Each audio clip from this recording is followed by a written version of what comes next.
How is the federal government dealing with the cyber threats? Colonel Cedric Leighton is founder and president of Cedric Leighton Associates. He was an intelligence officer in the U.S. Air Force for nearly 30 years, and he joins us from Washington. Colonel Leighton, welcome back to Bottom Line. Good to have you back on.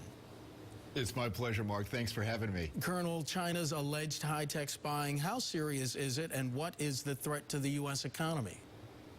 Well, it's incredibly serious, and there are a variety of reasons for that. The report that you just showed has a lot of detail in it that, basically looks at some of the weapon systems. But what you're more concerned with in the private sector, of course, is the theft of intellectual property. So when you combine the theft of weapon systems related technologies and intellectual property in the private sector, such as anything from oil field equipment to the kinds of things that they use for communication satellites, all those kinds of pieces become part of what the Chinese are after, and it is an extremely serious part that goes into at least a $300 billion problem for the U.S. economy, and it's probably more than that, because that is and that's just from China, $500 billion from other, if you include other countries that are part of this this mix. So it becomes a serious issue because they are taking a lot of our secrets and really shortening their R&D cycle, and that's the key difference.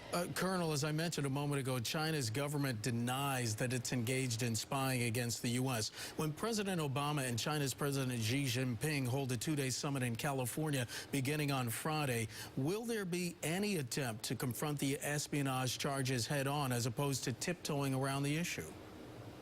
Well, it all depends on the dynamics between the two presidents. In public pronouncements, the White House has said that they will actually talk to President Xi about the cybersecurity issue and the cyber espionage issues. The Chinese continue to say that they are themselves victims of cyber attacks. That is partially true, but the problem is that they have one of the best organized cyber espionage efforts that the world has ever seen. And we are basically seeing that right now in terms of the types of things that we're confronted with on a daily basis, both in private industry as well as in the public sector. Sir, are cybersecurity issues between Washington and Beijing threatened by what President Obama called his pivot, his focus on alliances with other countries in Asia, including some of China's neighbors?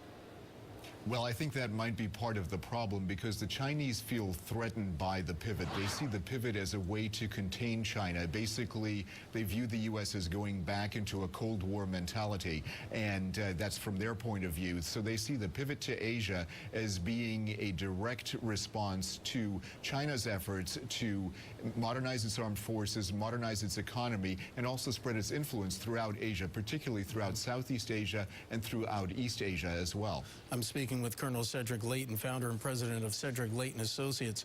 Colonel, today we learned that the House Homeland Security Committee is introducing cybersecurity legislation. Pennsylvania Congressman Patrick Meehan, he's one of the sponsors of the bill. He says the legislation will help American companies combat cyber threats. What help do those companies need right now?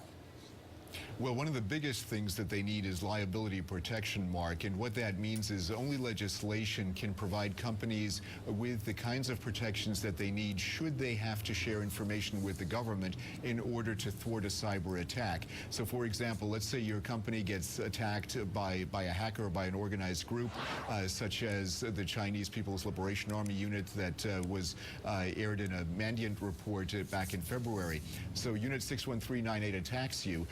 But in your response to that, you start contacting the U.S. government and you say, I've been hacked, I don't know who did it, but I need you to help me with this. So you might possibly be sending information that not only includes your data, but data related to your customer set. And that data may be a part of the data that needs to be protected from other uses. And that's one of the things that they want to do, is they want to protect companies like that from liability. They want to make sure that each of these sectors is taken care of. And it also is very important for information sharing purposes. We don't do a good job in this country between the private and the public sector in terms of information sharing when it comes to cybersecurity. And that's something that this legislation hopes to change. Colonel, we have a little less than a minute left. Last month, the Commission on the Theft of American Intellectual Property recommended that Congress and the Obama administration reconsider laws banning retaliatory cyber attacks. What would be the outcome if those laws were reversed?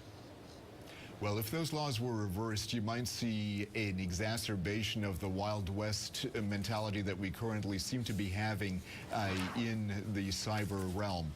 So what that could mean, for example, if Apple were attacked, just to use an example, they could theoretically then turn against the hacker and go after the hacker using malware of their own. What that risks is a proliferation of malware, in essence spreading the disease across the internet, infecting not only thousands but millions of other computers. If we're serious about this, what we really need to do is we need to make sure that the cost of hacking our companies, our government, all of our networks is prohibitive, and we do that by really raising the barriers to those hacking attacks, and that requires a continual engagement, a continual understanding from an intelligence perspective of what's going on, and a sharing of that intelligence with everybody concerned. Colonel Cedric Leighton, founder and president of Cedric Leighton Associates, joining us from Washington. Colonel, it's always a pleasure to have you on. Thanks so much for your time tonight. My pleasure, Mark. Thanks again for having me.